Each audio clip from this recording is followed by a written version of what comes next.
si el currículum no es demasiado largo o si no conoces bien al personaje. Pero un excelente profesional, una bellísima persona y un magnífico amigo, es no solamente fácil, sino es un placer presentar al teniente general Maso da Pena. Lo conocí en el año 71, cuando ingresamos juntos como miembros de la 27 promoción en la Academia General del Aire. Fuimos destinados juntos a la Escuela de Polimotores de Salamanca, junto con algunos de los que están por aquí. Y después de algunos años, él, que era más listo y más estudioso que yo, se fue a hacer el curso de navegante a Estados Unidos y posteriormente destinado, como es normal, al ala 31, a los Hércules, que es el tema de la conferencia de hoy. Como lo debió hacer muy bien, cuando ascendió a coronel, lo mandaron destinado como jefe del Grupo 45 de Fuerzas Aéreas, que como todos saben, es una de las unidades del Ejército del Aire que, vamos a llamarle, es más delicada de dirigir, puesto que, aparte de otras misiones, una de las más importantes es llevar a las máximas autoridades españolas a cualquier lugar del mundo, y del rey hacia abajo, incluyendo políticos que tienen cualquier nivel de educación y de conocimiento, por lo cual hay una gran variedad de personas con las que llamamos trabajar. Debió hacerlo también muy bien, puesto que ascendió a general y fue destinado como jefe de estrategia y planes del Estado Mayor Conjunto. Posteriormente fue jefe de los servicios técnicos y sistemas informáticos de telecomunicación del Ejército del Aire y posteriormente de teniente general como representante militar de España ante los comités militares de la OTAN y la Unión Europea, hasta el 2019, que se retiró. Pero como es una pena que una persona que haya tenido tan brillante historial y tantas experiencias se perdiera, pues inmediatamente después de retirarse empezó a colaborar con las entidades locales del pueblo del Escorial, donde él está viviendo en esos momentos. Estuvo trabajando con el Ateneo Escurialense, dando charlas y conferencias, ayudando a los niños de aldeas infantiles. Posteriormente se ha enganchado a una idea brillante, que son las charlas sobre la leyenda negra, que forma parte de un equipo de 5 personas, y sinceramente, si tienen oportunidad, es una charla que se dan creo que una vez al año, si tienen oportunidad de apuntarse, apúntense, porque son muy codiciadas las entradas, y francamente, por el nivel y la calidad de las conferencias, merece la pena asistir. Además, dada su característica de ser catalanoparlante y nacido y criado en el pueblo de Vic, ha prestado durante bastante tiempo colaboración con la Asociación Civil Catalana y ha escrito unos artículos que, por su claridad y su conocimiento sobre el tema de la problemática catalana en estos días, yo le aconsejaría que, si tienen oportunidad, también lean, que están publicados en el periódico digital elcatalán.es. Actualmente colabora en el área de historia con el grupo que lidera el expolítico Mayor Oreja, en el grupo NEOX, y también continuamente le están saliendo conferencias y charlas por toda España. Aquí yo quisiera añadir una pequeña cosa para acabar, porque si no necesitaríamos otro día más solamente para hacer el currículum de una persona que ha tenido tantas experiencias. Yo quisiera hacer una pequeña reseña. Siempre se ha dicho que detrás de un gran hombre hay una gran mujer. Esto yo creo que no siempre es exacto, pero en este caso, con Encarna detrás, creo que sí. Y ya me callo. Dejamos que sea el teniente general el que nos hable. Gracias.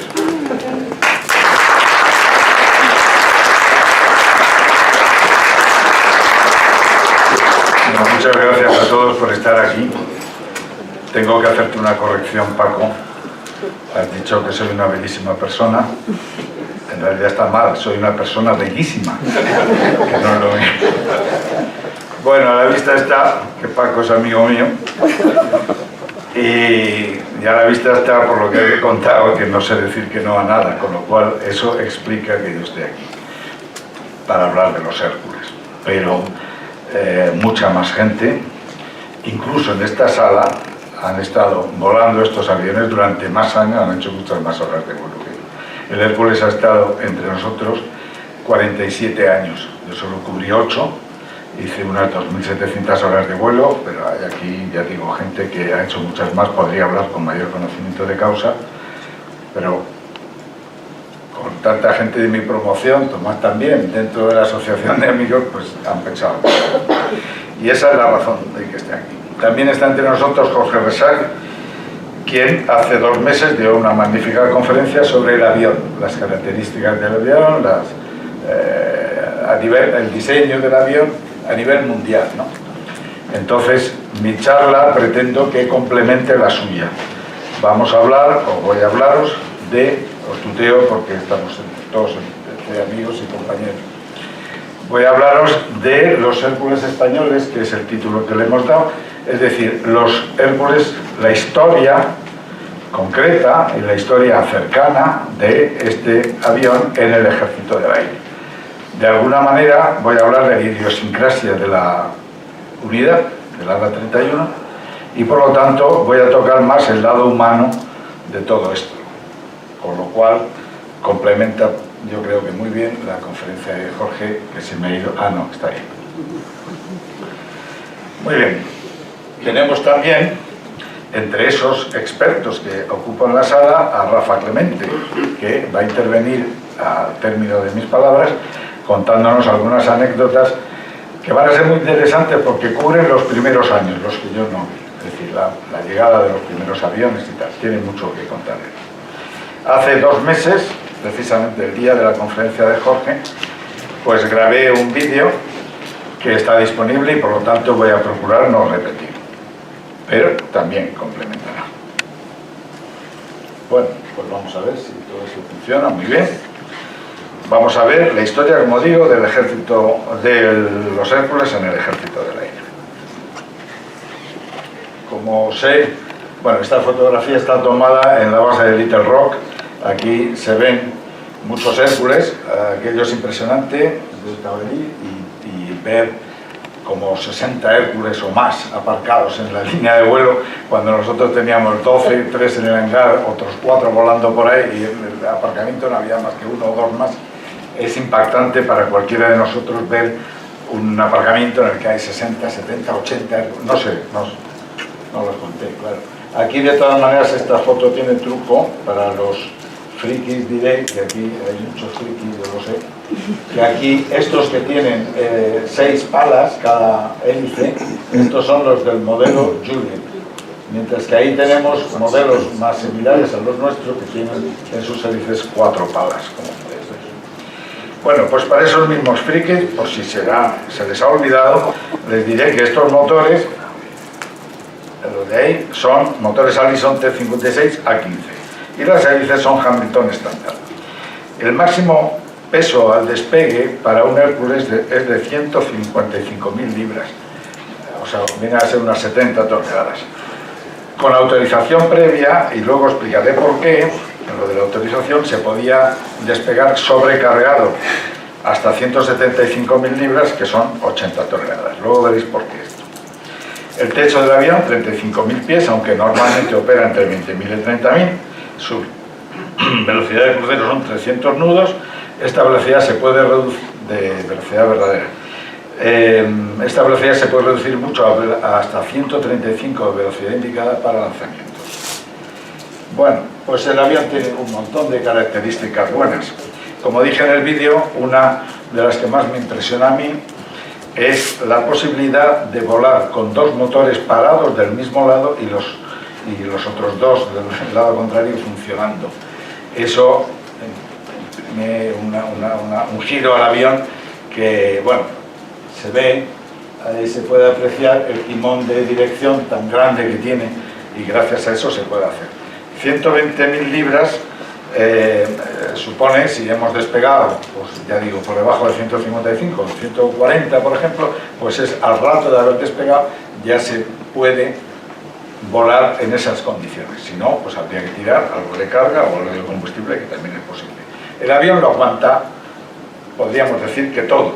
De hecho, durante la guerra de Malvinas, un avión como los nuestros, argentino, fue derribado por un Harrier británico, pero después de haberle tirado toda la munición que llevaba, incluida la de cañón, todo, al final logró derribarlo. Es un hecho muy bien conocido. Lo que quiere decir que la avión aguanta muchísimo. Bueno, puede llevar, como veis ahí, unos pods. Estos son los demás hacia afuera, son de reabastecimiento en vuelo, de donde salen las mangueras, que luego veremos. Y estos otros, que tienen así a la vista aproximadamente de la misma forma y tamaño, son depósitos de combustible. Tanto una cosa como otra se puede quitar y poner. Los de reabastecimiento, solo aquellos aviones que lo son, de reabastecimiento. Y entonces varía la resistencia al avance del avión, varía, claro, hay que entrar en tablas de maneras distintas. Le caben 61.000 libras de combustible, pero si vamos a reabastecer se puede meter dentro del avión un depósito enorme en el que caben otras 24.400. Y es el mismo combustible, se puede usar uno u otro. Lo único que hay que hacer es asegurarse de que cuando va uno a tomar tierra le quedan todavía 4.000 en los indicadores, porque por debajo de eso la fábrica ya no garantiza que llegue el combustible de los depósitos a los motores. Caben 92 pasajeros. Si son paracaidistas, no porque estén más gordos, sino porque llevan más equipaje, ya lo dejamos en 64. Le caben 5 pares de carga, en la versión estándar, uno más con algo menos de peso en la rampa. Se pueden instalar 64 literas y todo eso casi en vuelo se puede hacer. Pero si no, se puede hacer después de un vuelo de ida a un lugar. El vuelo de vuelta se puede hacer con otra carga absolutamente distinta porque todo va a bordo. El avión es absolutamente versátil. El avión tiene 29 metros de largo, el que es el avión largo, luego hablaré del 34, la envergadura son 40 para todos, casi 5 de altura, casi 12 en el empenaje. Para los que no sepan mucho, en la denominación C-130, la C es de cargo, que es avión de transporte o de cargo. Los americanos le llaman así. La F, cuando hablan del F-18, el F-16, todo eso, la F es de fighter, de caza, ¿no? En España casi que es al revés, porque la C nuestra es para caza, y entonces lo que es de transporte es la T, y un número consecutivo, T10. Luego vamos a ver una gráfica comparativa. Entonces T10 para el de transporte puro, TK10 para que vale también no solo para el transporte sino también para el reabastecimiento, y TL10 para el que es largo. De este avión se han hecho más de 60 versiones, incluyendo cañoneros, etcétera. Vuela en todas partes del mundo, puede aterrizar en la Antártida en vez de con ruedas, con unos patines, etcétera. En España hemos tenido 3 versiones. Bueno, no, son 4, con la quinta del largo 5 en realidad, ¿no? Este avión largo que llamamos sustituyó en el año 88 al que había tenido un accidente en el año 80, luego lo veremos, y le llamamos largo porque es más largo de longitud, tiene 2 anillos más, uno por delante del centro de gravedad, por donde las alas más o menos, y otro por detrás. Por cada uno de esos anillos caben 15 pasajeros más, totalmente, y un par de más. Bueno, aquí tenemos una imagen, voy a poner bastantes, algunas me entretendré más y otras iré más deprisa. Aquí esta la he puesto para que se vea la comparación entre el tamaño de las palas de la hélice y la estatura de este mecánico que está llevando el motor con la grúa para ser instalado a bordo. Fijaos la estatura del mecánico, que es incluso más alto que yo, sin embargo comparado con la pala. Bueno, en el avión hay fotografías verdaderamente espectaculares de todo lo que puede entrar en el avión. Esta es una de ellas. Aquí tenemos un camión que cabe bastante justito, pero aún hay margen, entrando marcha atrás, que eso es más difícil que volar el avión. Aquí tenemos un avión, el fuselaje, al cual se le han quitado la cola, claro, pues no podría entrar, y las alas. Aquí un helicóptero. Bueno, yo quisiera hacer una comparativa, que es a la que me refería antes, con otros aviones. Aquí tenemos las denominaciones, el T3 es el DC-3, aquí el DC-4, es el Azor, el Caribú, y aquí tenemos el Hércules. Estamos hablando del máximo peso al despegue, medido en toneladas. Entonces, bueno, claro, ahora los aviones más grandes, este es el Airbus 330, este es el Airbus 310, y en medio está el militar que sustituye al Hércules precisamente, que es el Airbus 400. Pero fijaos que cuando aparece en el ejército del aire el T-10, el aumento es muy considerable. Estábamos hablando de un avión muy grande comparado con lo que había entonces. La excepción del Aviocar, esa parte es anecdótico, pero fijaros lo que es esto. También en velocidad, aunque es menos dramático, menos aparente, ¿no? Pero también este avión, el T-10, era capaz de volar a 300 nudos, como dije antes, que es bastante más velocidad que los aviones anteriores, aunque ya los más modernos. Pero sobre todo, no era eso. El impacto de la llegada de los Hércules al ejército del aire fue en la manera de operar, en la manera de instruirnos. Todos los tripulantes, empezando por los pilotos, pero también los mecánicos de vuelos y mis queridísimos supervisores de carga, todos teníamos que instruirnos constantemente. Se había acabado la manera clásica de volar, estábamos volando de una manera, si la anterior era profesional, esta mucho más. Nos pasábamos la vida estudiando, el plan de instrucción era muy serio, pero mucho. Esto fue una gran diferencia. Para todo había que estar habilitado, certificado, y caducaba todo. Pasados 3 meses sin haber hecho una misión de lanzamiento de paracaidistas, había que retomar la instrucción de lanzamiento de paracaidistas para poder ser nombrado para un nuevo lanzamiento. Todo caducaba. Nos pasábamos la vida volando o estudiando. Y mirad, esto, yo siempre pongo la misma comparación porque me parece la buena, ¿no? Cuando mucha gente llega a un bar y ve papeles en el suelo, palillos al lado de la barra, no tiene, alguna gente, yo no, alguna gente no tiene inconveniente en tirar otro al suelo, mientras que si llega a un salón y está todo impoluto y tiene en la mano algo que tirar, busca una papelera. Bueno, pues los tenientitos, los tenientes y los chinos, que no hacen más que desatino, pero cuando llegan a una unidad, cuando están bajo el mando de sus capitanes y comandantes, hacen lo que ven, que es lo propio. Entonces, si ven que en la unidad está toda manga por hombro, pues se relajan, no llegan ni a inquietarse. Mientras que aquí estuvo pasando exactamente lo contrario. Los tenientes, alguno ya general que veo por aquí, pero que recuerdo haber visto llegar, nos veían a los demás estudiando, lo mismo que yo a los anteriores a mí, estudiando todo el tiempo que no estaban volando. Cada uno de nosotros se había especializado en un sistema, podía ser eléctrico, de hidráulico, y se lo sabía absolutamente bien. Y se lo daba a los demás, pero todos sabíamos de todo, con exámenes. En fin, bueno, pues esto así. No obstante, el nivel de instrucción subió mucho, es decir, cuando empezamos a ir al simulador que tiene la Fuerza Aérea Marroquí en Kenitra.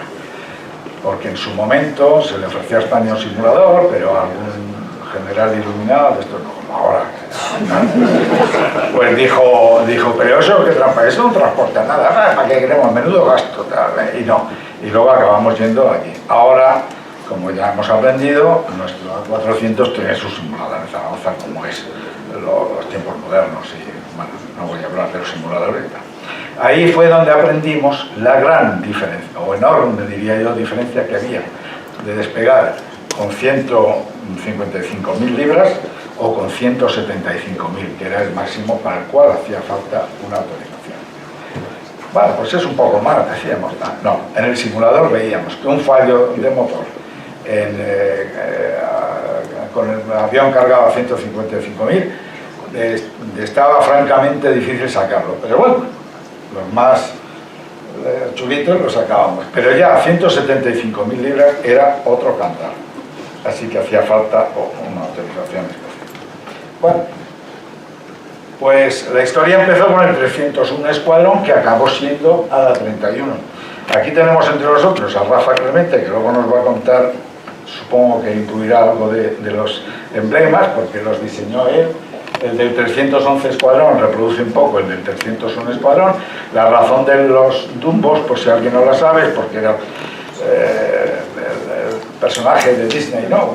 Un elefante que volaba por aquellas orejas tan grandes que tenía, era capaz de volar. Entonces, una historia preciosa, muy bien elegido el emblema, muy bien dibujado, por cierto, Rafa, y muy bien elegido también el lema que teníamos. El lema que teníamos era lo que sea, donde sea y cuando sea, refiriéndonos a lo que hubiera que llevar. Podíamos llevar lo que se nos mandase, a donde fuere del mundo y cuando fuere, porque podía ser dentro de un rato. Así que, bueno, durante una época, supongo que todavía hoy, vivíamos un poco como bomberos, ¿no? Esperando la llamada para salir inmediatamente. Estábamos pendientes del telediario, si veíamos en casa un nuevo terremoto, según la magnitud del terremoto que viéramos en el telediario, decíamos, va a salir un avión o van a salir dos. El Hércules era la medida de la catástrofe. A veces nos encontramos varios volando, ¿no? No había ni domingos ni festivos, ni el Pilar, que es la fiesta de Zaragoza, porque todos los aviones han estado en Zaragoza en el 71. Ni Navidades. Aquí siempre me viene a la mente una Nochebuena en la que estábamos volando 3 o 4 aviones, veo aquí a algunos de los pilotos, ya saben lo que voy a contar, y el general jefe del mando aéreo de transporte, pues hombre, se sintió un poquito así por ser Navidad, y entonces nos mandó un mensaje.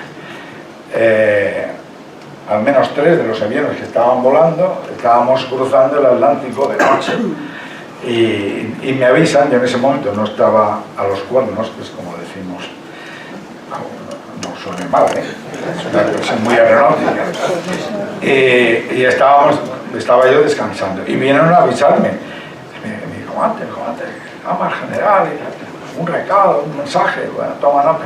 No, que dice que tiene que ser usted, que se ponga el comandante de la nave. Digo, bueno, voy. Subí, me puse los auriculares y me dice, sí, un mensaje del general. Vale, dígame, ¿está listo copiar? Digo, madre mía, aquí hay que apuntar algo. Y yo estaba pensando, me desvían a ver a dónde y a ver si llego, si tengo combustible o no. Y entonces, venga, dígame. Y empieza la voz, aquella por HF, ¿no? Empieza, en esta noche tan entrañable. Digo, madre mía. Bueno, eso es como una anécdota. Bueno, pues nada, anécdotas miles. Como entonces no había móviles, pues cuántas veces un viernes volvíamos a casa diciendo, no, que viene el fin de semana, no tengo nada, hasta el lunes ya nada, y al llegar a casa nos decían que acaban de llamar del escuadrón, que te vuelvas, que te vas a no sé dónde. Entonces cogíamos una maletita que teníamos siempre preparada, le añadíamos según el destino una bufanda o un bañador y nos quedamos. Pues en el 301 Escuadrón y en 1973 llegaron los primeros 4 aviones, luego nos va a contar Rafa cosas. Solo 3 años después llegaron otros 3 aviones que ya eran cisternas de abastecimiento en puertos. En el 1978 ya se denomina ALA 31, se convierte en 2 los escuadrones. En el año 80 tuvimos el único accidente que tuvimos con el avión número 1, que se estrelló en Canarias y murieron, fallecieron todos. Es el único accidente fatal o de consecuencias fatales que ha tenido la unidad. Tenemos que añadir, sí que es verdad, que mi querido compañero Guardiola falleció a bordo de un Hércules que, perdón, es mi lugar, porque estábamos los dos, y por 1 minuto o 2 él falleció y me salvé. Y luego en el Yakolev, que vino de Afganistán, en Trabzon, también cayeron varios compañeros que venían, suboficiales que venían a bordo de ese avión. En el 88 compramos el Largo para sustituir al que había tenido la acción. En el 93, fijaos que van pasando años y van pasando cosas, pero el ritmo de vida era el mismo. En el 93 se le concede al estandarte del Ala 31 la corbata del Mérito Civil. Entonces viene lo de la modernización, tenemos aquí al principal protagonista de ella, e impulsor de ella, y en el 2000 otra concesión de reconocimiento, el que fue la medalla aérea colectiva, a la 31, como parte del destacamento Ícaro. En el 2020 ya por fin, después de 47 años de servicio, el avión se da de baja, causa baja definitiva. Pero bueno, quiero insistir una vez más, y no os parezca pesado, en que se juntaron, una especie de conjunción estelar, un avión de excelentes capacidades, muy fácil mantenimiento, mucha sostenibilidad, mucha seguridad, con un personal que tenía una gran vocación de servicio, capacidad de estudio y de esfuerzo. Los resultados así lo avalaron, porque aquello fue una fábrica de gente muy digna. Hubo muchos coroneles que podían haber sido generales perfectamente. Pero bueno, como todo no puede ser, pues he de decir, y me quedo corto, pero bueno, yo he echado la cuenta, seguro que no es exhaustiva, hay más, pero tenemos, de aquella época al menos, 6 generales de brigada, 13 generales de división, 18 tenientes generales y 3 generales del aire. Yo creo que es un récord, ninguna unidad del ejército del aire lo logra. Como diría ahora José Mota, el humorista, si estuviera aquí, le diría, no te pido que lo superes, pero igualamelo. Pues igual. Bueno, el colmo ya no fuimos nosotros, el colmo lo tengo en la fotografía siguiente. Un capitán que voló con nosotros solamente un rato y mirad a lo que llegó. O sea, que aquello era magnífico, ¿eh? Ya dije que iba a contar el lado humano. Bueno, vamos con las misiones, es lo importante. Tan importante es que yo a los tenientes que llegaban siempre al principio, tal, con la ilusión de volar, los tenientes pilotos lo que querían era volar, hacer muy bien los instrumentos, las tomas, que fueran muy suaves y tal. Era su obsesión, como ha sido la mía también, pero yo siempre les decía que lo importante es la misión, y más que el vuelo y tu satisfacción personal. Pero la misión va atrás, va en la cabina de carga, ya sea pasajeros, ya sean paracaidistas para tirar o cargas para tirar, ya sea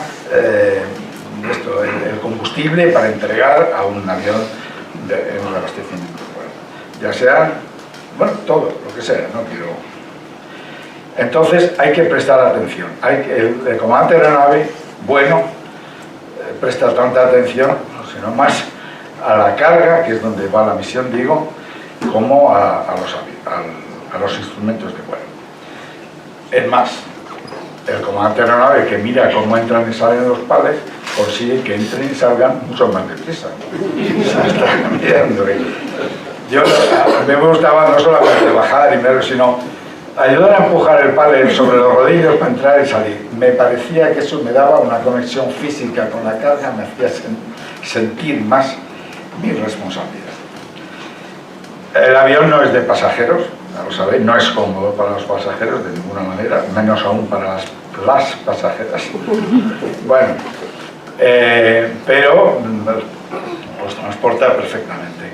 Decía que hay que estar pendiente de la carga, yo y de los supervisores y tal, a los cuales quiero muchísimo. Normalmente cuando hay pasajeros son los supervisores de carga los que están encargados de decirle por los altavoces, pues bienvenidos a bordo, todo lo que dicen las azafatas, ¿verdad? Y los sobrecargos, bienvenidos a bordo, este va a ser un vuelo, va a durar 1 hora, vamos a ir a 22.000 pies y no sé qué. Eso es rutinario, yo nunca lo escuchaba, me pillaba siempre con labores de preparación del avión, de los motores para el arranque y el despegue, no lo escuchaba nunca, pero el piloto tiene una pestañita que puede levantar en su caja de comunicación y escucharlo también. Y un día lo escuché, y es que hay que estar pendiente de todo, porque oí que el supervisor decía todas estas cosas y quería decir que aterrizaríamos, creo que era en Zaragoza, a las 7:10 aproximadamente en la base de Zaragoza. Y entonces hizo la pausa mal. Atención, mis nietos que estáis por ahí, la pausa al hablar es como una coma al escribir. Las comas hay que ponerlas bien y las pausas hay que hacerlas bien. Entonces, ¿qué escuché yo? Pues que les decía, aterrizaremos a los pasajeros, aterrizaremos a las 7:10, aproximadamente en Zaragoza. Y yo digo, ¿pero cómo dices eso? A ver si me pillas ahora ya sobre la pista. Bueno, aproximadamente en Zaragoza. Hizo la pausa más. Vale. El lado humano que decía. Aquí tenemos el lado humano extra. Los paracaidistas, cómo entran, cómo van de cargados, cómo huelen. ¿Cómo huelen? Que algunos de los olores no son muy recomendables, porque se pasan muchas horas antes de salir, algunos van nerviosos. Esto con respecto a lo del olor. Y así van, pero tienen un mérito extraordinario. Aquí están tirándose ya. Y este es un lanzamiento, como se ve, déjame la botellita de agua, pásamela. Aquí se ve, es un lanzamiento automático. El paracaídas lleva una cinta. Gracias. Es que sois tremendos, ¿me hacéis? Bueno, pues es otra cosa. El paracaídas, la cinta que lleva el paracaídas, cuando llega a su extremo, pues abre el paracaídas y salta. Hay una historia muy bonita sobre un invento español que es el que llamábamos la cadera, por las siglas LCDR, lanzamiento de cargas desde la rampa. Un invento español de Antonio, ahora me diréis el apellido, que no tengo presente en este momento. Castillo, exactamente. Antonio Castillo hizo un invento y fue fenomenal. Lo copiaron hasta los americanos, los australianos, porque permitía lanzar cargas a la vez que los paracaidistas. Bueno, una maravilla. Pero bueno, tenía sus limitaciones, tenía sus peros, ¿no? Los demás países, una vez copiado, pues, valoraron más los peros y no los sí. Pero Antonio, con su determinación, lo mejoró. Y la versión segunda, años después, esa sí era la buena. Era muy interesante. Entonces la llevamos a un simposio que hay, me tocó a mí defenderla, y entonces resultaba que era, bueno, lo cuento después si queréis, el avión iba mejor centrado, lanzaba más cargas, los paracaidistas caían más cerca unos de otros, con lo cual el reagrupamiento era más interesante, todo. Y entonces ya sí, volvieron a copiar los americanos, los franceses, nuestro invento. El de Antonio Castillo, un homenaje a él desde aquí. Bueno, hacíamos lanzamientos. Bueno, ahí ya se ve, los anteriores eran por la puerta, esta es por la rampa, pero viene a ser lo mismo, manual o automático. A ver, los hacíamos también a alta altura, que es lo que viene ahí de halo y jajo, high altitude, low opening y high altitude, high opening, que son características distintas para los paracaidistas que media hora antes de abrir, despresurizar y abrir el avión, tienen ya que estar respirando oxígeno para que esto sea posible. Pero no solo ellos, sino que también los pilotos tienen que hacerlo, porque la falta de oxígeno es para todos, ¿no? Bien, hacíamos lanzamientos de personal, hemos visto, pero también de cargas, como vamos a ver enseguida, y los había mixtos. Lanzábamos cargas y personal. El mixto más interesante era este que lo hacíamos sobre el mar. Lo que lanzábamos de carga era una balsa, como se ve ahí, una Zodiac, y luego el personal que caía en sus paracaídas, bueno, la Zodiac también, caía, si lo hacíamos bien, caía bastante cerca, tenían que nadar hasta la Zodiac, subirse a la Zodiac, y entonces con ella acercarse al submarino que habíamos localizado la tripulación que los lanzaba. No sé si era más difícil nadar hasta la Zodiac o localizar el submarino, porque solo emergía de él la vela, ¿no? La vela, bueno, era una misión muy difícil y muy bonita. Los lanzamientos eran una especie de ejercicio de puntería. Ahí tenemos a la izquierda una especie de diana había que acertar siempre en un punto, pues como la diana cuando se dispara, cuando se hace tiro al blanco. Pero no creáis que era fácil, no se hacía así como así. Había un montón de variables a considerar, desde el tipo de paracaídas, el tiempo que tardaba en salir, el cociente de aceleración que dependía de cada tipo de paracaídas, la altitud de densidad o la densidad del aire a esa altura, la elevación de la zona donde tirábamos, que no era lo mismo tirar en Pirineo que en la playa de Castelldefels, por decir algo, ¿no? Todo eso, todos esos datos había que meterlos con sus fórmulas para al final saber decir, aquí lo tiro, y ahí doy la luz verde y ahí sale la carga o el primer paracaídas. O sea que no era ninguna tontería. ¿De dónde sacábamos muchas de estas cosas? Bueno, pues de estadística. Los americanos, como tiran, hacen miles de lanzamientos, tienen sus estadísticas y con ellas muchos de los factores que acabo de mencionar se podían valorar. No solo eso, sino que además tirábamos también unos paquetitos, en vez de tirar personal o cargas, que eso tiene el coste que tiene, tirábamos unos paquetitos del tamaño de una mochila que simulaban, era una especie de simulador de los lanzamientos reales. Es decir, que engañábamos, digamos, al sistema, pero el piloto tenía que hacer los mismos cálculos para tirar esos paquetitos y que cayeran donde caería la carga verdadera si se tirase. Bueno, aquí tenemos el primer sistema de lanzamiento de carga, que es por gravedad. No he tenido, o no tengo, una fotografía de un avión militar. Este es del Programa Mundial de Alimentos, un avión civil, que yo creo que se ha pasado un pelín, porque tampoco había que levantar el morro del avión tanto como para tirarlo. Pero chico, si non è vero ben trovato, de un italiano, la foto es magnífica. Ahí están saliendo las cargas que caen como un paracaidista en automático. Una vez que la cinta llega a su máxima extensión, abre el paracaídas y la carga llega al suelo. Aquí los vemos dentro del avión, veis, se ponen dos filas, dependiendo del peso se pone un paracaídas u otro, y estas cintas amarillas son las que tiran del paracaídas que va aquí y se abre, después de romper los precintos de goma que llevan todas. Aquí las vemos saliendo del avión, salen un poco apelotonadas, se ponen boca abajo incluso a veces, pero luego se estabiliza, claro, y una vez que caen se queda así. Estas ya se les ha desprendido, se les ha quitado, mejor dicho, el paracaídas, pero más o menos quedan así.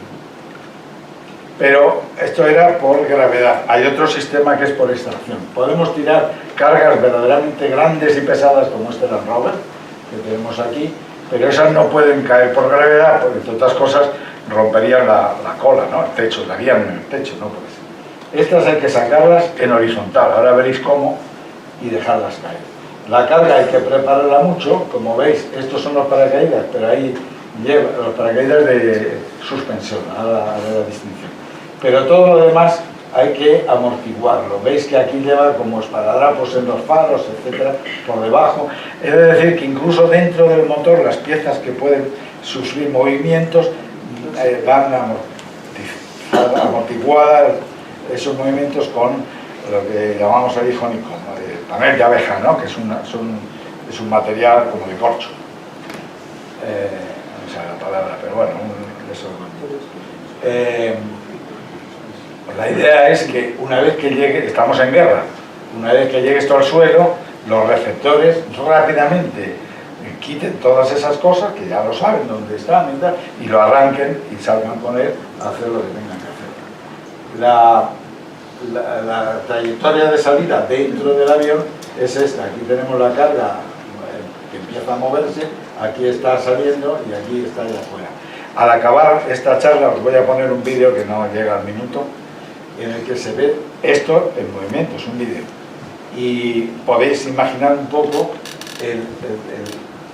lo impresionante que es verlo salir, porque estas cargas corren por dentro del avión hasta que salen afuera, tira de ellas un paracaídas, lo veréis muy bien enseguida, y entonces hace ruido, y entonces parece que tienes una locomotora dentro del avión.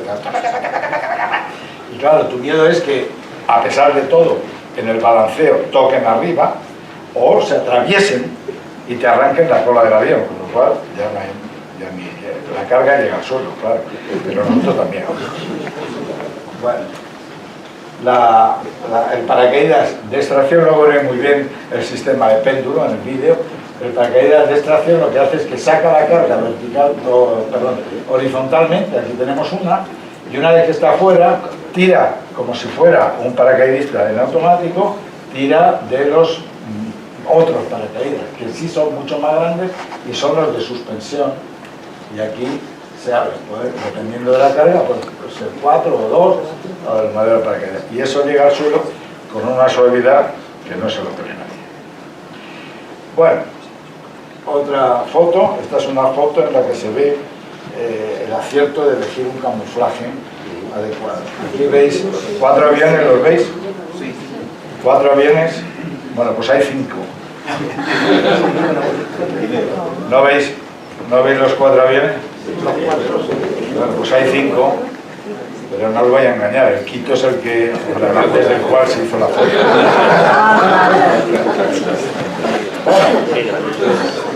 Este es el 3.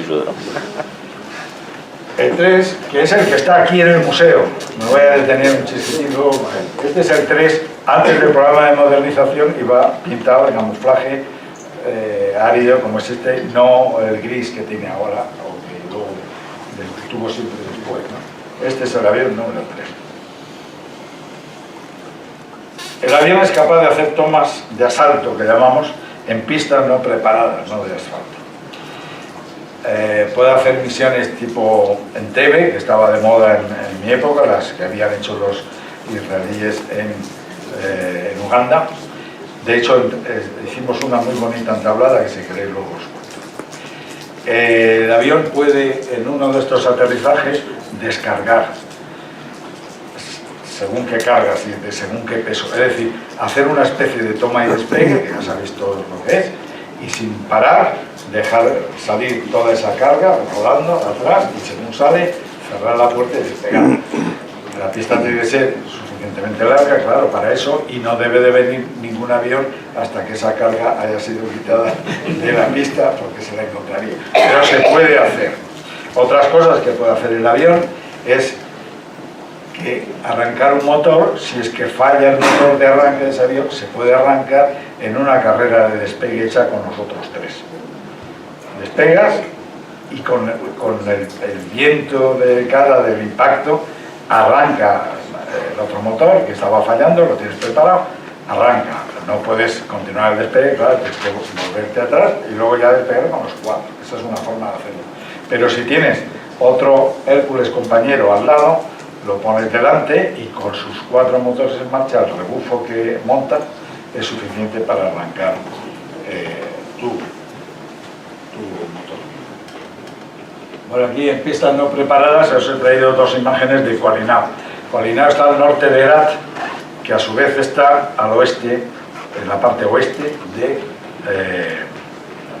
Afganistán. Entonces, en esta base hemos estado operando mucho.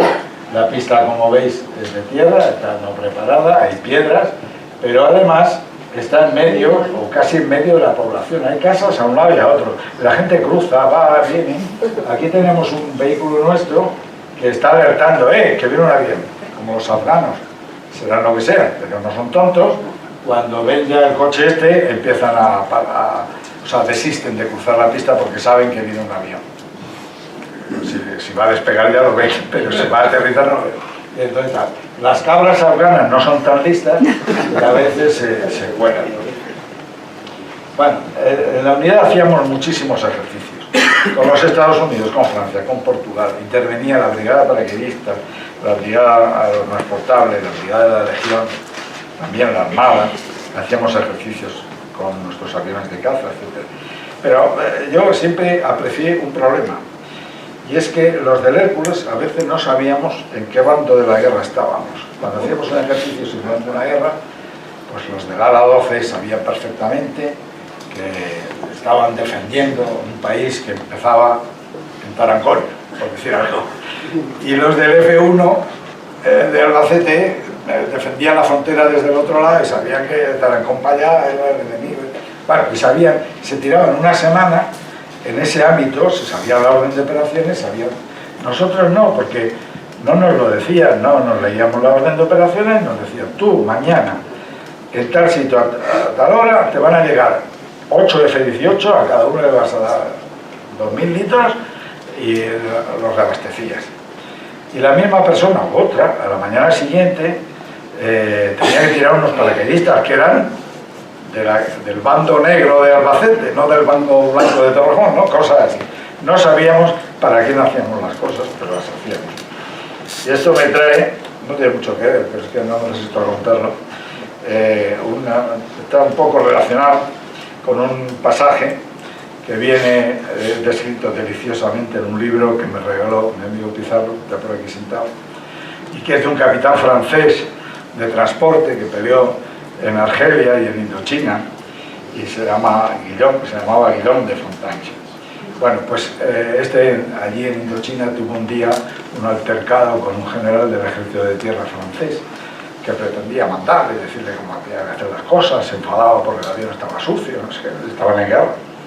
Y entonces ya cuando le hartó, le dijo, mire usted, un avión no es un camión, empezar. Pero es que además aquí nos importa qué es lo que hay que llevar, a dónde hay que llevarlo, a qué hora tiene que estar allí, y ya está. Cuánto pesa y punto. Ya el centro de gravedad lo calculamos nosotros. Llevar 1 tonelada de generales o 1 tonelada de mierda es exactamente igual. El problema para nosotros es exactamente el mismo problema. No sabemos qué pasó después. Bueno, vamos brevemente con el abastecimiento en vuelo. Empezó en España con el KC-97, que está aquí también en este museo, pero seguramente pasar por ahí era necesario, pero no fue suficiente. Fue el Hércules, el TK-10 en este caso, el que vivió una historia entre otras cosas, probada, ¿no?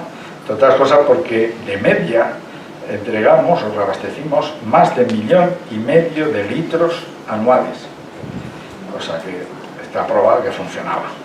Reabastecíamos los Harrier de la Armada, los F-1, los F-18, pero también muchos extranjeros como Mirage 2000, Tornados, Phantom, Tomcat, Prowler, Jaguar, Superintendent, etc., de muchos países, incluso en guerra, en Yugoslavia, en donde se fiaban de nosotros, porque cualquiera de los pilotos de caza que ve que su combustible se está acabando y que depende de la maniobra, del éxito de la maniobra de reabastecimiento, la de proseguir, pues hay que fiarse mucho de esto. Tuvimos un problema al principio, que ahora ya se puede contar, en su momento fue un secreto, y es que los F-1, al reabastecer del Hércules, para ellos era muy poca velocidad y se calentaba, no sé qué. Entonces, menos mal que los ingenieros consiguieron solventar el problema técnico, porque si no, solo quedaba el remedio de hacer lo que llamábamos tobogán, que era hacer lo mismo, pero en vez de en crucero, en línea de vuelo, hacerlo descendiendo, como en un tobogán, con lo cual el Hércules iba más rápido y para ellos esa velocidad era más adecuada. Son 2 mangueras de 26 metros, cada una con sus cestas. Requiere a bordo un controlador, que normalmente se pone de copiloto, pero que tiene que tener un curso determinado. También aquí en la sala hay gente que ha hecho ese curso. Y 2 observadores que son los supervisores de carga, que en este caso se ponen a cada lado y por el telefonillo interior nos van diciendo y van sabiendo lo que estamos haciendo, etc. Pero es que el mecánico tiene que estar especializado también, y el que lo tiene más fácil es el piloto. El navegante incluso tiene que hacer muchas cuentas y hacer muchas más cosas. Hemos volado incluso con pegatinas de estas de Cruz Roja, de quita y pon, vuelos fletados por Cruz Roja, hemos volado muchísimo. Hemos hecho vuelos de ayuda humanitaria a zonas en conflicto o con catástrofe. Hemos estado en los terremotos de Yugoslavia, Argelia, Italia, Turquía, el norte de Irán, México. Hay una anécdota también desde México, si queréis luego la cuento. Con la cosa de que cuando vas a un terremoto no sabes muy bien cuando sales, sobre todo si es al otro lado del Atlántico, cómo está la pista, si hay una brecha en mitad de la pista, si está dañada o no. porque incluso aunque te digan gente no técnica, no, está bien, ya, pero las antenas, por ejemplo, del ILS, pueden estar trastocadas, aunque sea un poco, como el tiempo esté mal, aunque la pista esté bien, eso puede llevar a un desastre. El tsunami de Indonesia, en el huracán Katrina, en la erupción del volcán Arenas del Nevado del Ruiz de Colombia, el volcán Mios en Camerún, las hambrunas de Mali y Níger, las inundaciones del Titicaca, conflictos como el de Nicaragua, Salvador, Uganda, Nicaragua, Líbano, Senegal, Mauritania, Panamá, Liberia, Zaire, Somalia, Bosnia, Serbia, Croacia y Ruanda. Cuando cumplimos 25 años nos hicimos una camiseta con un Hércules pintado delante y detrás ponía 25 años echando una mano y venía una lista similar a esta que estoy contando. Me quedo corto si digo que son más de 100 los países visitados por la unidad. Hemos transportado incluso una burbuja de estas para el misionero, ¿os acordáis? El misionero que trajimos con ébola desde África. Hemos hecho viajes también para Naciones Unidas. En vez de la pegatina de la Cruz Roja se ponía esta, que ponía UN. No llegamos a pintar los aviones de blanco, por ejemplo, como los aviones que fueron a Namibia, pero en Namibia tuvimos un avión que debió ser por lo que veo de UN, que estuvo allí más de 2 meses. Y la estafeta que se montó, unos vuelos regulares, todos los martes íbamos hasta Namibia, todos los jueves subíamos desde Namibia, y vamos parando porque entonces todo el mundo tenía más necesidades. Aparecida la necesidad de Namibia, había que ir haciendo escala en cantidad de sitios para dejar o recoger cosas. Angola, por ejemplo, bueno, todos los países. Hemos estado así en este plan para Naciones Unidas, en Kurdistán también, en Salvador y en Ruanda. Hemos hecho misiones varias, de todo tipo, en la ex Yugoslavia. Hemos estado en la guerra del Golfo y en otras guerras. De la guerra del Golfo es esta imagen que es nuestra, de un Hércules nuestro, que está sobrevolando, si lo veis bien, hay un pozo de petróleo de los que estaban ardiendo y se soltaba todo ese humo. Bueno, hay anécdotas. Estoy viendo aquí un compañero que una de las veces que estábamos en Al-Jubail le apareció un aviso de lanzamiento de Scud por parte de los iraquíes. Entonces cuando pasaba eso teníamos que ir corriendo al refugio, incluso con las máscaras de gas puestas, ¿no? Entonces uno que está aquí ahora mismo está un poco despistado, pero lo estoy viendo, estaba allí y observó en un momento determinado que las máscaras, el filtro de las máscaras que llevaban los demás extranjeros que había allí, porque claro, todos los aviones, aquello era como un festival de Hércules, ¿no? Todos llevaban el filtro a la derecha o a la izquierda, no me acuerdo. Menos los españoles, que tenemos al otro lado, porque todavía no estaba homologado el de OTAN. Bueno, pues eso. Otra anécdota de alguien que no está aquí, es que el día de la invasión tremenda, de la gran operación allí, llegando a Kuwait, de todos los aviones, él estaba volviendo tranquilamente de allí, de Al-Jubail, y se cruzó con un montón de aviones de caza, abastecimiento de todo tipo, que iban en dirección contraria. El controlador le dijo que tomara tierra, pero él no quiso. Dijo, bueno, yo me bajo aquí, tengo combustible suficiente, porque abajo se consume más, me meto por debajo y que pasen por encima. Y sí, logró salir de allí y llegar luego, yo creo que iba a Cortina. En Kuwait hicimos más de 700 salidas, más de 2.500 horas de vuelo. De esto la prensa apenas habló. Operamos con todos los aliados y operábamos con procedimientos de guerra. Eso le dio al Ejército del Aire la confirmación de que tenía capacidad para operar en cualquier circunstancia y le valió mucho para que se confiara en nuestro ejército para el destacamento Ícaro en Yugoslavia. Bueno, estuvimos en Afganistán en este plan, en Kirguistán, Irak, Malí, República Centroafricana, Sudán. Hubo una salida del Congo por parte de nuestro compañero Villarroya, que luego llegó a Gemar, que fue entre tiros, él y otro Hércules belga. Yo tuve la posibilidad de vivir una experiencia similar porque íbamos a San Salvador en un momento de conflicto allí y sabíamos que las facciones en litigio estaban una a cada lado de la pista y se estaban disparando y teníamos que aterrizar allí en medio. Menos mal que en el último minuto aquí en Getafe llegó la orden de cancelar el vuelo, me volví a Zaragoza. Descargamos todo, me volví a Zaragoza y no fuimos. Bueno, tenemos aquí, como dije antes, al general Herrera, que fue el alma de la modernización. Yo no la viví porque ya me había marchado. El avión este que veis aquí, si os fijáis, en el piloto de la izquierda tiene el pelo negro, era un comandante muy guapo, lo que pasa es que está de espaldas, pero un comandante verdaderamente guapo. Y fijaos cómo le obedecían los motores, todos los instrumentos estaban disciplinadamente en la misma posición, todas las agujas, porque le tenían a este era bueno, pues que sepáis que el avión luego ya modernizado ya no era así, llevaba unas pantallas, se pueden ver en el avión 3, que es el que está aquí, y que fue el prototipo, el usado para la modernización. Se aprobaron unos requisitos de Estado Mayor, incluía aviónica digital, nuevos equipos de navegación y comunicaciones, ordenadores de vuelo que hacían todo más fácil. Para los frikis diré que ya llevaba FMS, EFIS, Circle, Half-Click, etc. TICAS. Todo ya muy moderno.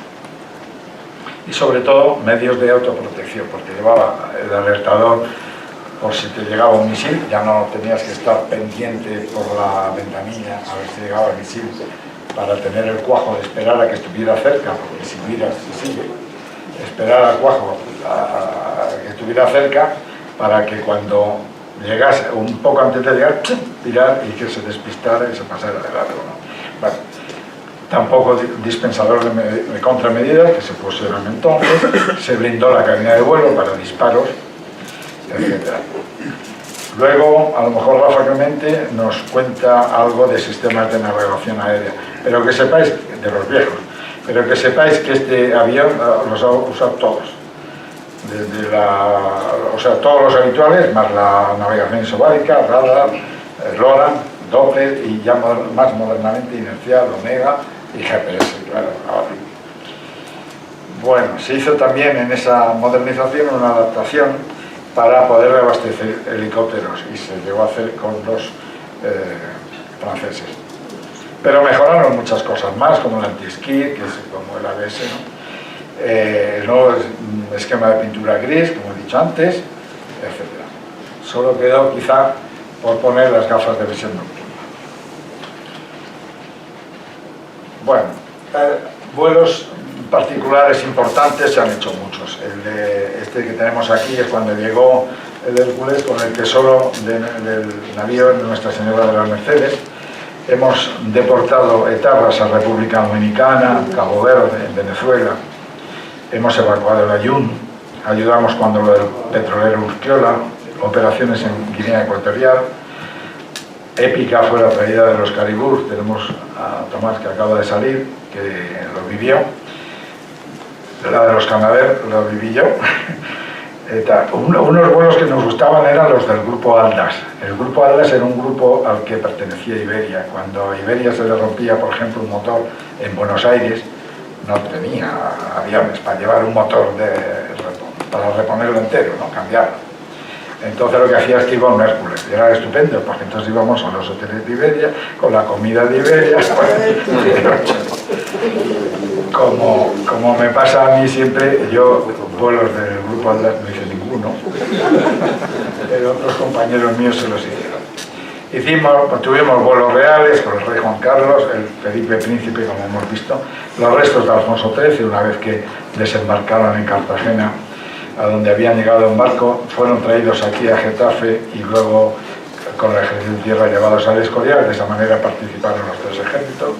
Hemos llevado el papamóvil a Benín, en Nigeria. Hemos hecho vuelos, pero solo de entrenamiento, con vuelos de salvamento, búsqueda y rescate. Yo creo que no se ha hecho ninguno real, ni antes ni después de mí, pero estábamos entrenados, sabíamos hacerlo, de vez en cuando lo practicábamos. En cualquier caso, nada podíamos hacer en absoluto sin los mecánicos. Los mecánicos eran muy buenos, trabajaban día y noche, con calor, con frío, lo que hiciera falta. Y bueno, gracias a ellos se pudo hacer todo esto. El amigo Guillaume de Fontans también lo cuenta maravillosamente en ese libro. Con ellos no había que pelear mucho, pero a veces con los generales sí que había que pelear. Pues yo digo, los generales de ahora son otra cosa. Entonces querían, la pretensión de los generales era que estuvieran todos los aviones disponibles para salir y todos con el potencial de horas, no importaba que hicieran 500 horas antes de volver a los talleres, ¿no? Claro, eso es imposible. Luego entrarían todos en revisión a la vez. Ni teníamos mecánicos para hacerlo, ni teníamos suficientes puestos de hangar para hacerlo, etc. Así que, ya una vez que, digamos que me enfadé, pero un comandante no se enfada nunca delante de un general, pues me inventé esto. Este es un gráfico, si tenéis interés luego lo explico, pero bueno, es un gráfico que demuestra lo que estoy diciendo, que no se podía pretender tener todo a la vez, porque era peor, era contraproducente. Y con este gráfico, que es un poco técnico, pero que estoy en condiciones de contarlo, pues aquí está el número de aviones operativos y el número de potencial de horas de vuelo. O sea, los generales querían que estuviéramos aquí, pero lo óptimo era estar aquí, porque la gráfica hacía que cuantos más aviones operativos estuvieran y más estuvieran volando, más averías aparecían, lógicamente, y menos de menor potencial de horas de vuelo podíamos disponer. Esto se explica aquí muy bien y tal. Bueno, pues el motor para acá, así quedó. Claro, por un lado, al perder media ala perdió mucha sustentación, pero a la vez, como iban depósitos de combustible, también perdió peso. Una cosa con otra se compensó, pero no perdáis de vista que esto de aquí es el flap, es decir, que el alerón izquierdo entero desapareció. Luego el avión tuvo que aprobarse con la pista y aterrizar con el alerón derecho nada más, lo cual la toma esta fue milagrosa, no pasó nada, pero es milagrosa. No sé si fue la Virgen del Pilar o la de Loreto, pero entre las dos lo apañaron. Ahí tenéis el avión cómo quedó, y aquí también, y aquí también, y este es el 3, una vez pintado ya con la modernización, ese es el que hay aquí en el museo. Y ya está, aquí acaba esta historia, hasta siempre compañero. Esta foto está tomada en el balcón del despacho del coronel del ala 31. Ahora tenemos el vídeo que os he prometido, que no va a durar nada. Después Rafa nos va a regalar con sus anécdotas de su época. Yo podría contar muchas más. Cualquiera de los que estamos aquí puede contar muchísimas, porque ya digo que 47 años dan para mucho y con esa intensidad de vida, pues más. Entonces, permitidme que logre conectar el vídeo.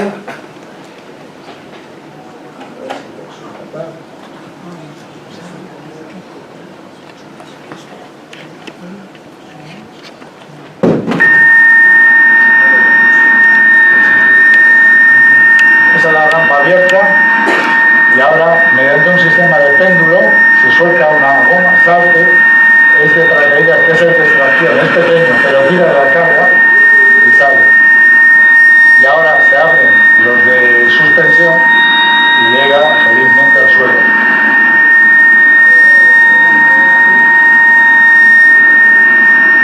Bueno, el ruido que hace cuando corre por dentro del avión, desde donde está anclado al suelo hasta que sale por ahí, es espeluznante. Hay que tener mucha fe también en que todo está perfectamente atado, comprobado, etcétera, para que nada falle y salga sin más. Y aquí se cierra la puerta y, colorín colorado, esta charla ha terminado.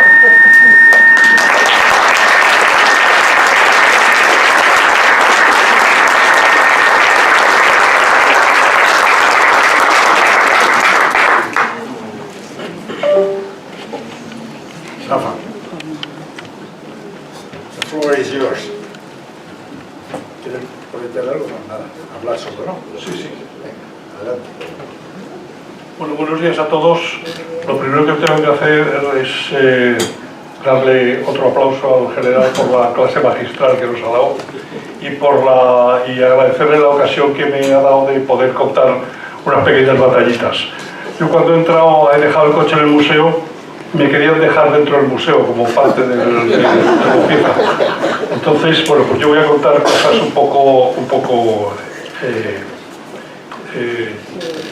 anécdotas más que nada, y seré breve. Bueno, a mí cuando hago alguna charla o algo, no me importa que la gente mire el reloj. Lo que me preocupa es cuando mira el reloj y hace. O sea que hoy seré breve, de verdad. Bueno,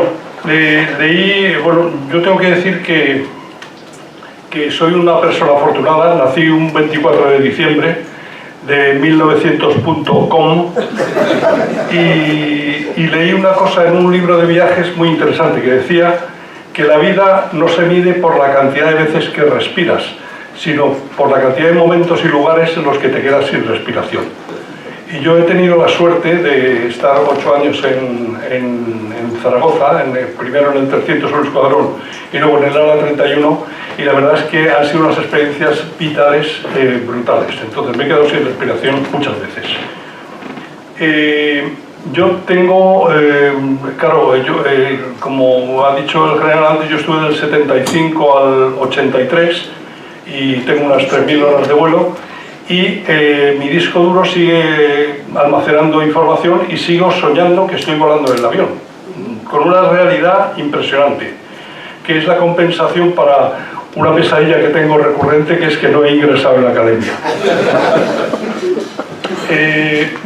Yo cuando llegué en el 75, hice el curso en Little Rock, y cuando llegué en el 75, un compañero de promoción, Esteban Granero, me dio un abrazo enorme, porque era su única ocasión de salir de comandante del avión. Yo era el más moderno en aquel momento. Después hice el curso de navegante en el 79, y navegante táctico, y lo tuve muy facilito porque me pidieron hacer el escudo del 301, y claro, ya estaba hecho, porque el nombre de Dumbo ya tenías una idea que se le ocurrió a Bernardo Rincón, un capitán Bernardo Rincón, y bueno, pues esto. Y luego otra cosa de la que me siento muy orgulloso es de haber colaborado con el hoy ausente Paco Guardiola en hacer el primer manual básico de operaciones que se hizo del Hércules, que es, claro, cuando llegaron los Hércules a España fue una revolución en todos los aspectos, a nivel mantenimiento, a nivel operativo. Además, el día a día era una sorpresa diaria.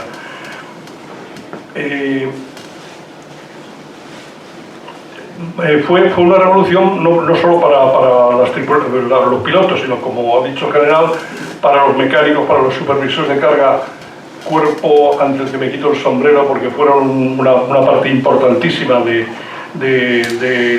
la unidad, mantenimiento, las oficinas, o sea, todo, había que improvisar todo sobre el momento. Y uno de las personas más importantes era el señor del lapicero, porque era el que hacía la programación, que antes no había ni hojas Excel, ni wifi, ni ordenadores, ni nada, y era una sábana gigantesca en la que iba apuntando a lápiz todas las misiones que se iban dando.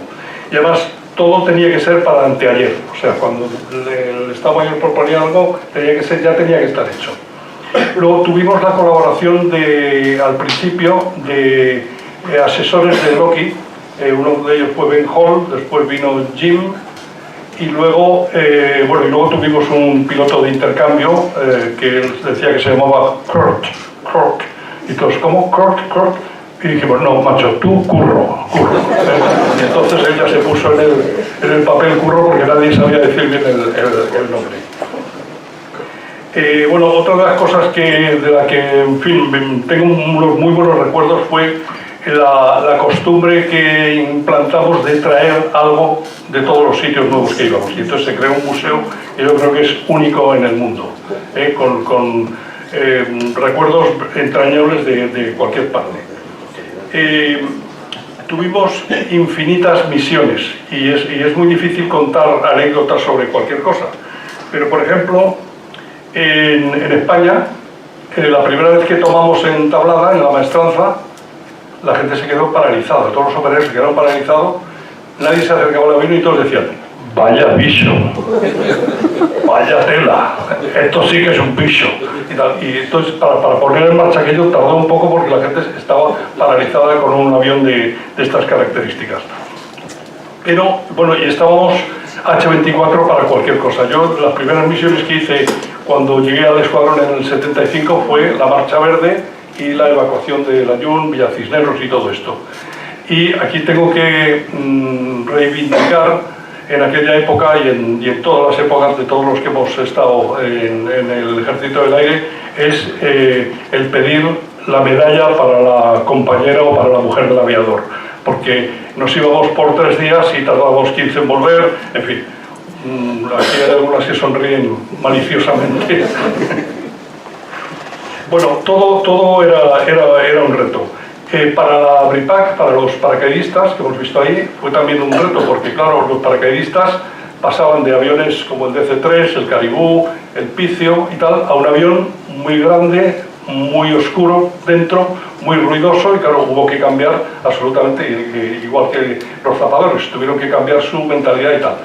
Y la brigada paracaidista instauró un procedimiento después de los lanzamientos, después de recoger las cintas, que es el mirar debajo de los asientos, porque había paracaidistas que se metían debajo de los asientos. O sea, literalmente, parece imposible con el equipo que lleva, pero decía, mi capitán, que hay un paracaidista aquí en la fila 3. O sea que eso, tuvieron que cambiar sus procedimientos. Bueno, también esto fue la puesta de largo de la aviación de transporte, porque se hicieron macrooperaciones conjuntas con Estados Unidos, con Portugal, con Francia, con Alemania y tal. Y no me puedo resistir contar una pequeña anécdota sobre una de estas macromaniobras, que estábamos todos los ejércitos implicados, los paracaidistas alemanes, franceses, americanos, y se trataba de unas maniobras en Torrejón, que el briefing inicial era a las 4 de la mañana.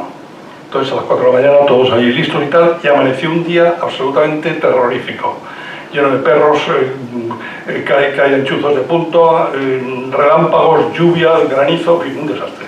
Entonces todos, bueno, menos mal, nos vamos a ir a dormir otra vez, decíamos todos, ¿no? Pero no, entonces el general que dirigía la maniobra dijo, no, vamos a esperar un tiempo prudencial para ver si mejora el tiempo, ¿no?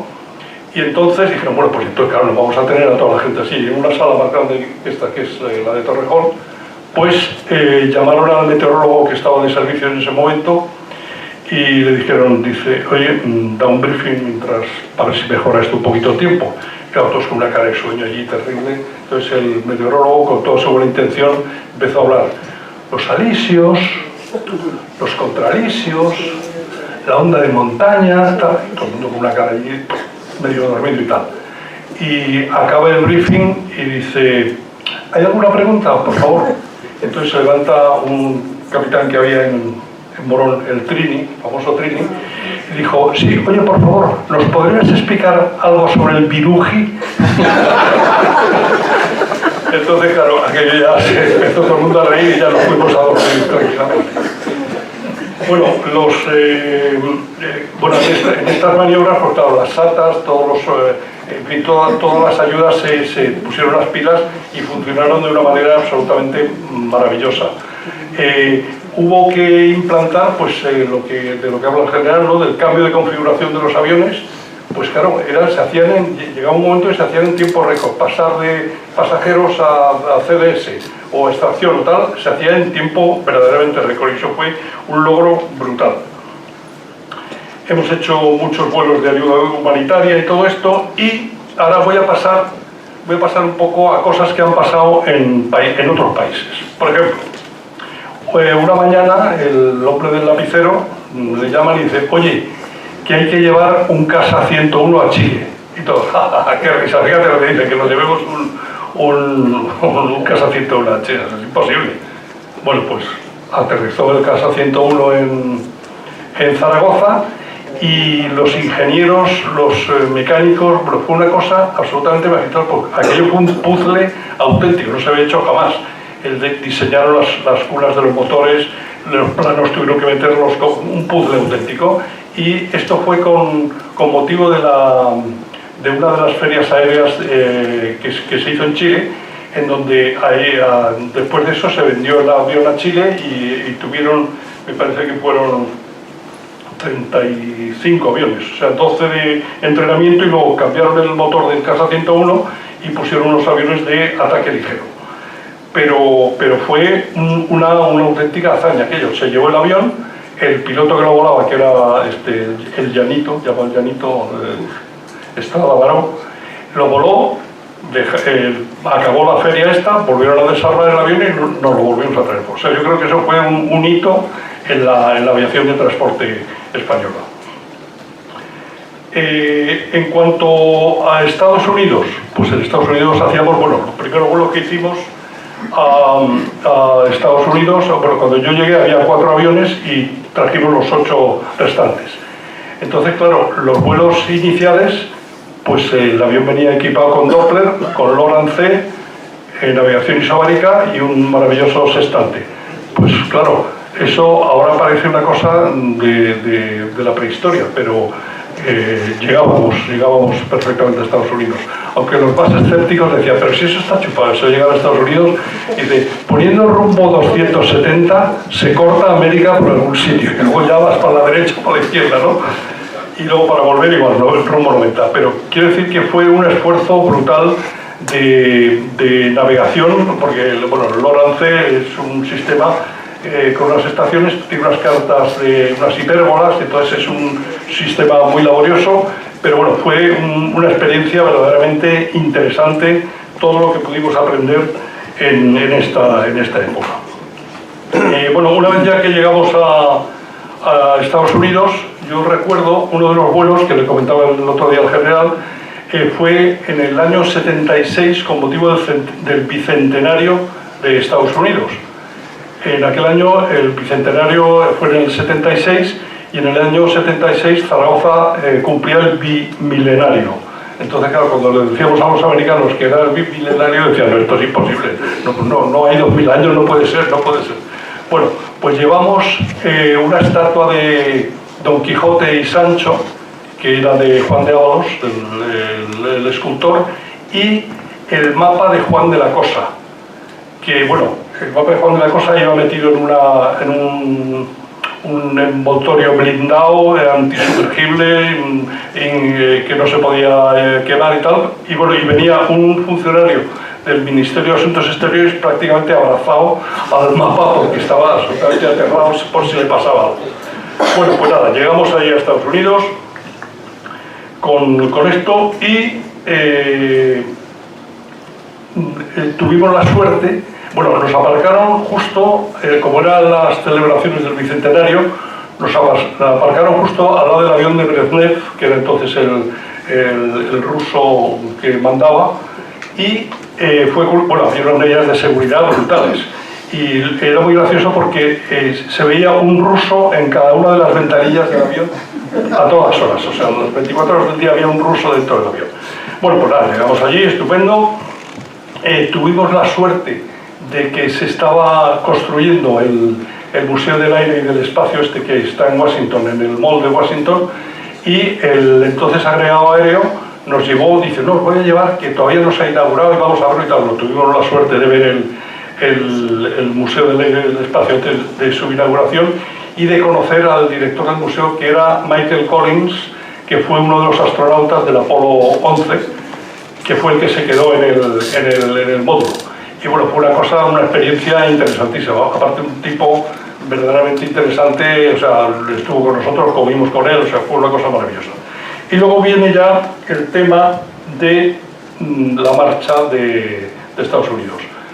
En aquel entonces todavía no habíamos implantado una cosa, que era que en Estados Unidos, cuando hablabas por la radio, no tenías que hablar muy bien inglés para que no se creyeran que hablabas bien inglés, ¿no? Porque entonces decían, este es americano, este está. Bueno, total, fuimos allí, ya a punto de salir, y éramos AME 325 o lo que sea. Ready to copy, todos. Ready, todos con los cascos, papel, lápiz, todos listos, y nos suelta una autorización que dice, After takeoff, climb to 2000, direct to Regensburg, and then climb 4000, Regensburg.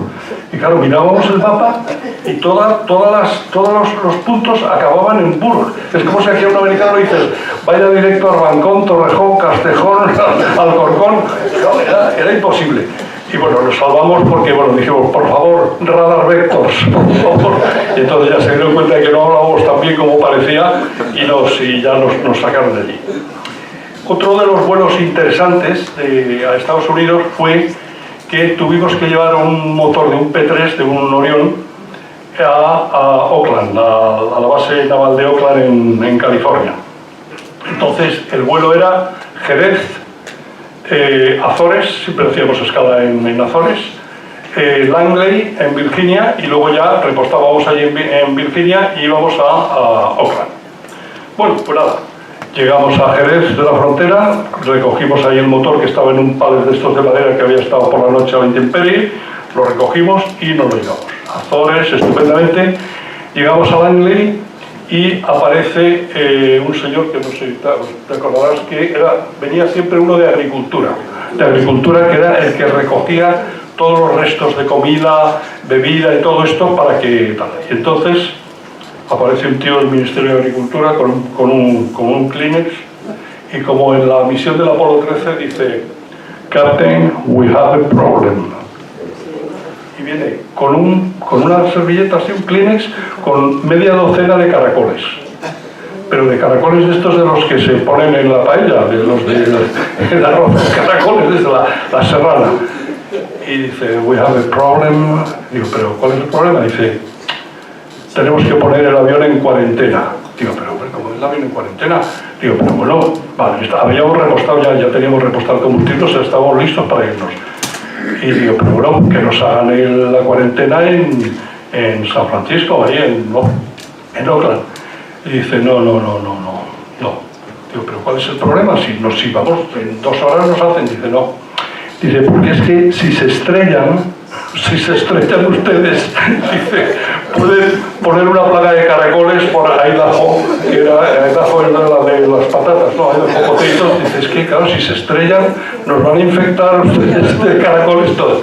Total, que con gran disgusto de todos, nos tuvimos que quedar allí 3 días, pasamos de maravilla, nos fumigaron el avión, lo precintaron y al final llegamos ya a Oakland.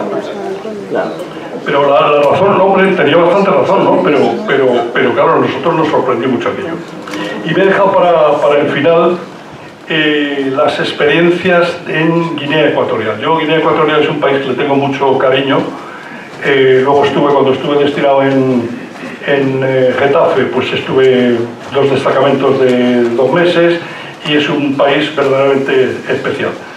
Empezamos a ir a Guinea Ecuatorial. Guinea Ecuatorial consiguió la independencia en el 68 y en el 79 fue el golpe de libertad de Obiang Nguema.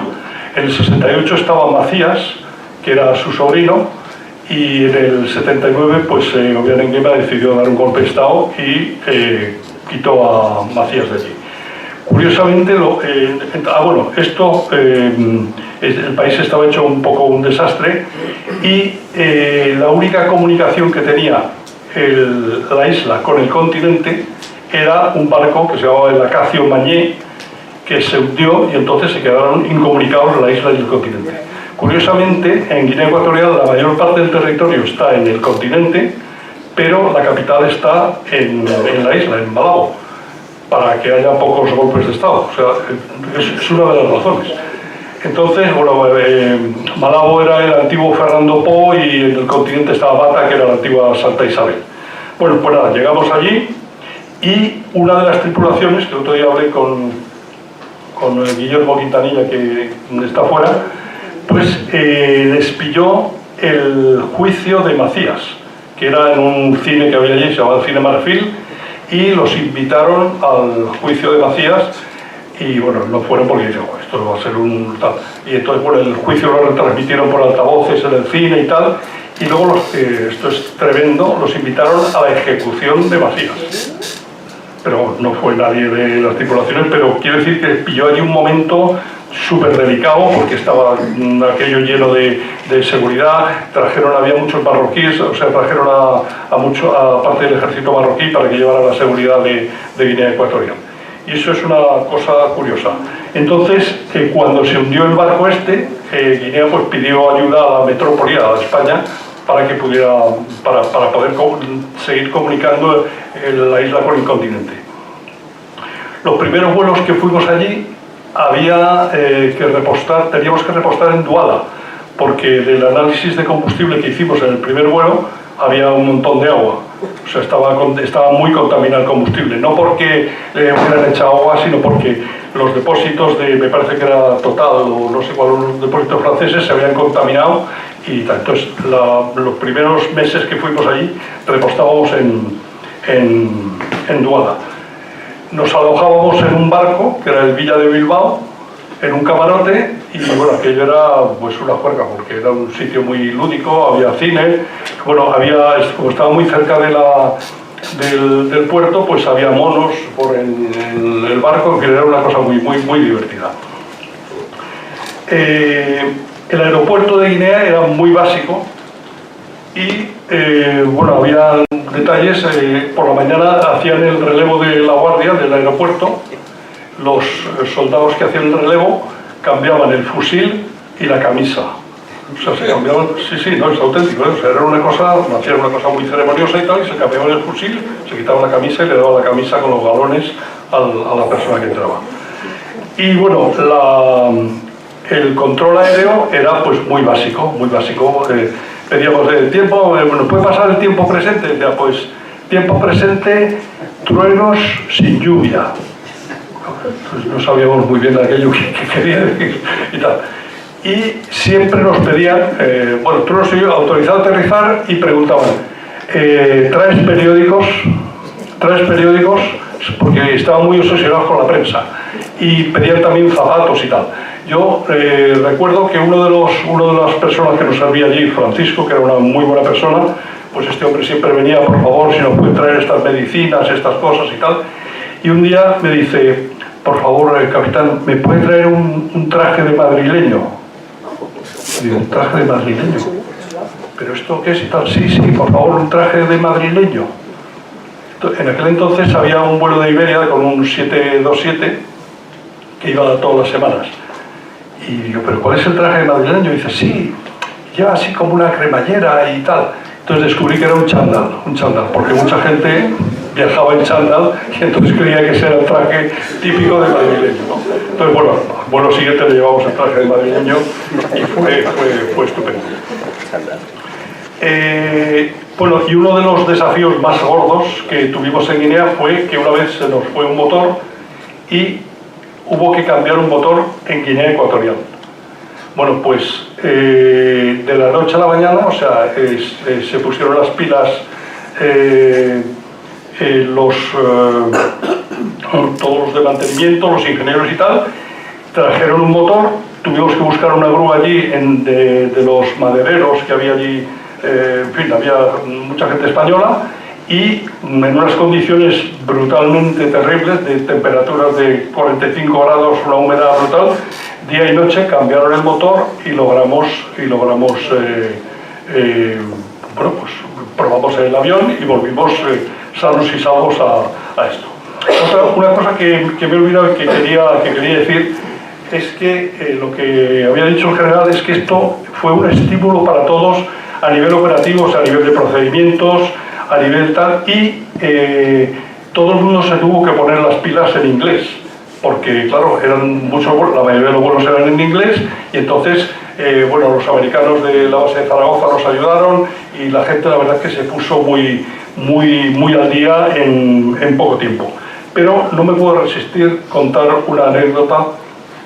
En uno de los muchos vuelos a recoger un avión, pues nada, o sea, todo el mundo iba en las tripulaciones, se repartía, había establecido niveles de inglés y tal, y entonces en cada vuelo tenía que ir gente de diversos niveles. Entonces vamos un día a comer y dice, ¿qué? Ah, y aparece, tengo que hacerlo, escenificarlo porque es justo.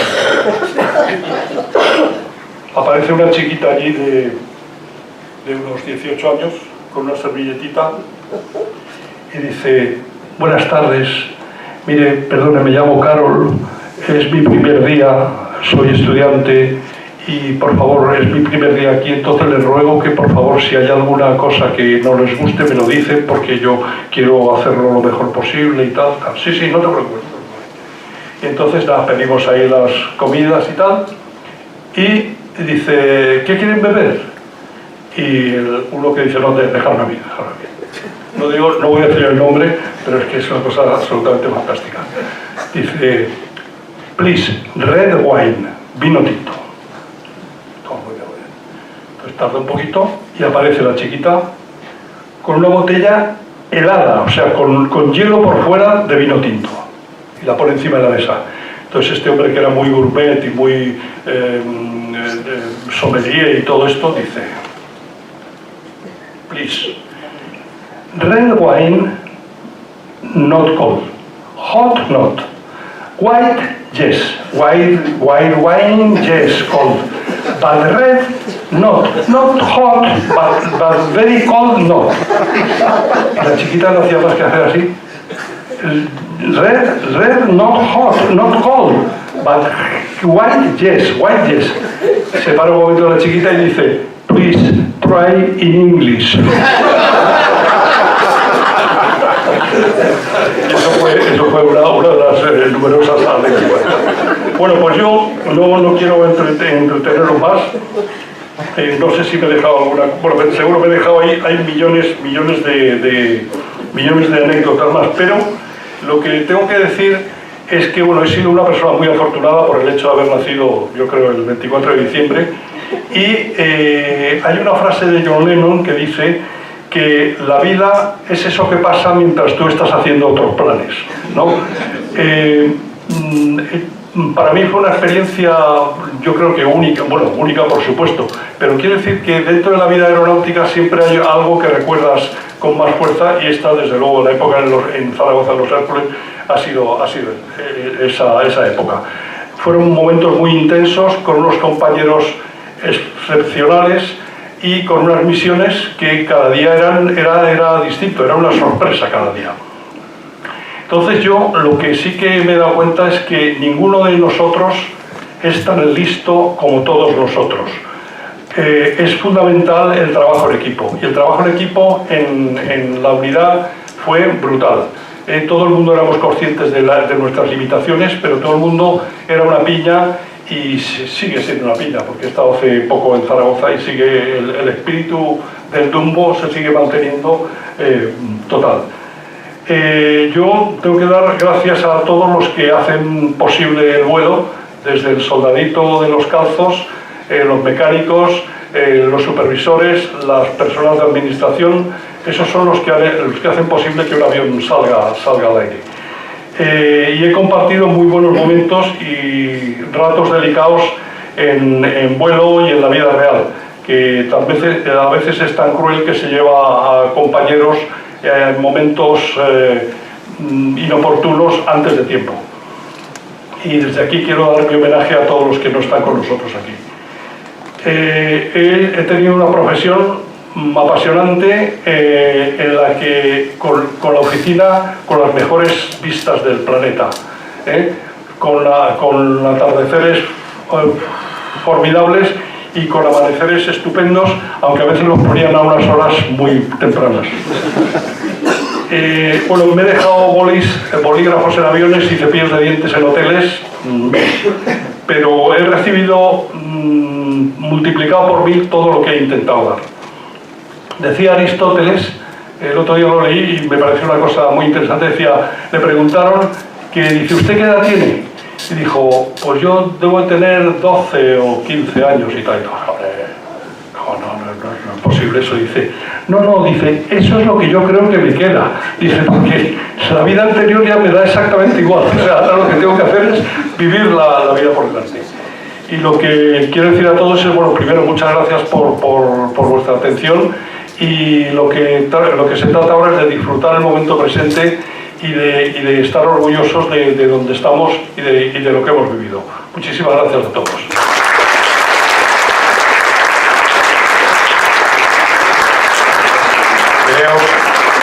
Creo que tanto él como yo hemos cumplido un poco lo que pretendíamos, que era dar una imagen del lado humano del ALA 31, y que tanto los que no habéis pasado por allí como los que hemos pasado por allí nos sintamos orgullosos de la unidad y su trayectoria.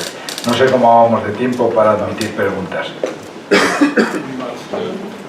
¿Hay alguna pregunta? Supongo que rápidamente podemos... ¿Hay alguna pregunta? A ver, por allí y por allí. Dos, venga.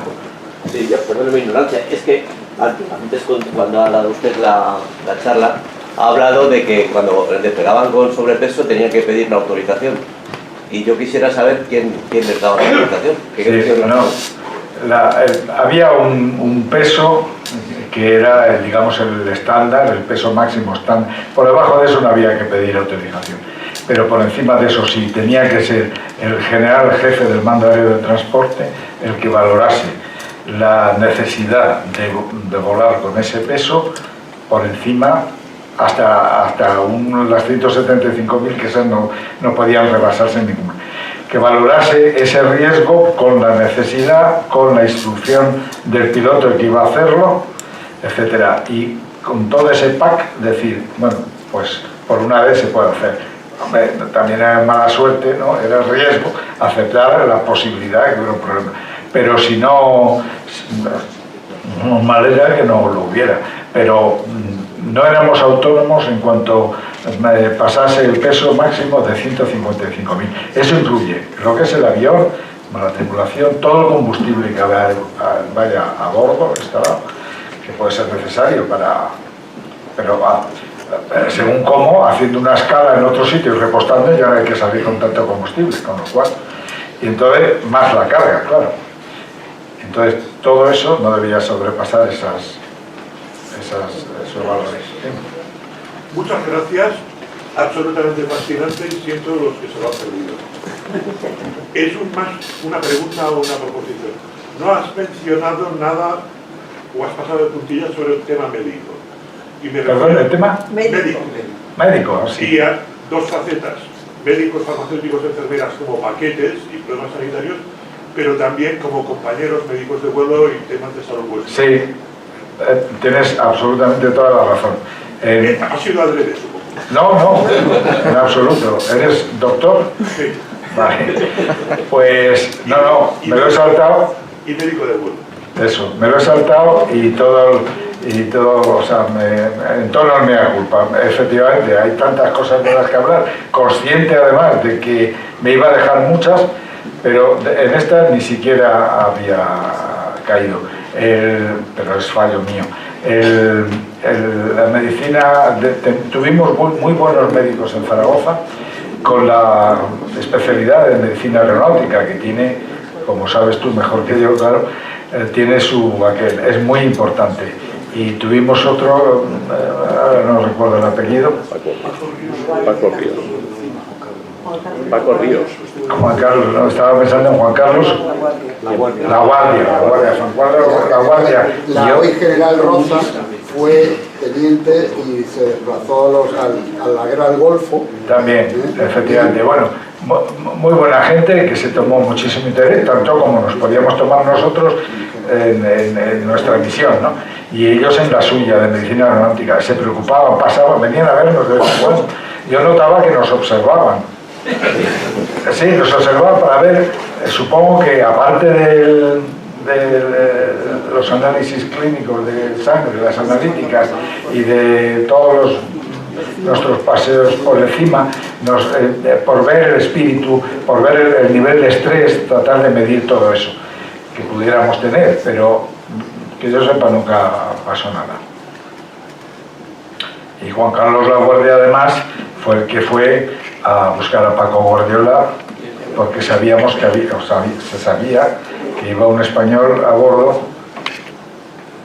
y él subió pensando que era yo y luego era Paco. Pero bueno, Juan Carlos Laguardia es un ejemplo para todos los demás. ¿Alguna otra omisión?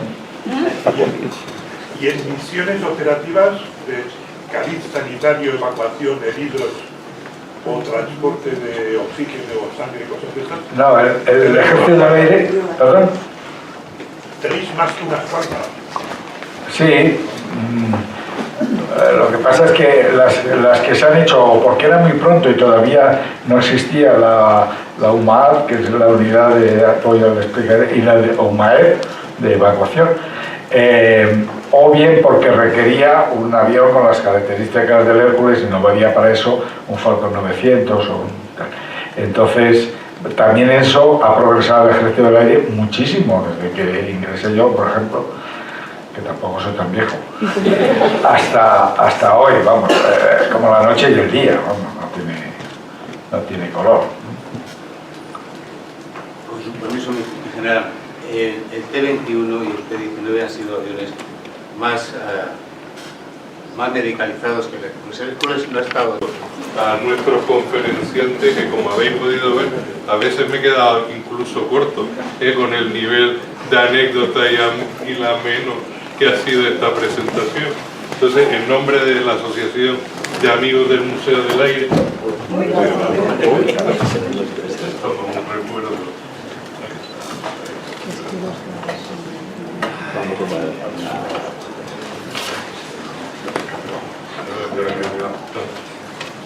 Muchas gracias, Paco. Una peana, por lo menos. Un yunque. Sí.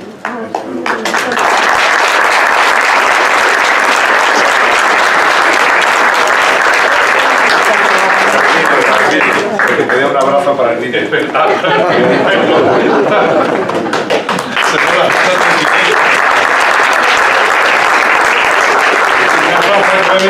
Para que guarde un buen recuerdo también de la asociación.